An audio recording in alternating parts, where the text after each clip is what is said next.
بسم اللہ الرحمن الرحیم۔ فرمان رسول صلی اللہ علیہ وسلم، نظر کا لگنا حق ہے۔ اگر کوئی چیز تقدیر پر سبقت لے جانے والی ہوتی تو وہ نظر ہوتی۔ احادیث صحیح مسلم۔ آپ صلی اللہ علیہ وسلم نے فرمایا، میری امت میں اللہ کی کتاب لوح محفوظ، اس کے فیصلے اور تقدیر کے سب سے زیادہ تعداد نظر بد کے اثرات سے مرنے والوں کی ہوگی۔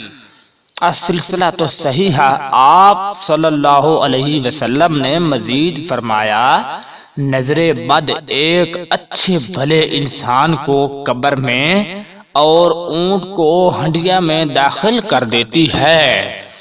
یعنی بد نظری سے بچنا چاہیے، اور جو لوگ ایسی تاک کر کسی کو دیکھتے ہیں ان لوگوں کو ایسی نظر نہیں ڈالنی چاہیے۔ اللہ مجھے اور آپ کو عمل کی توفیق دے۔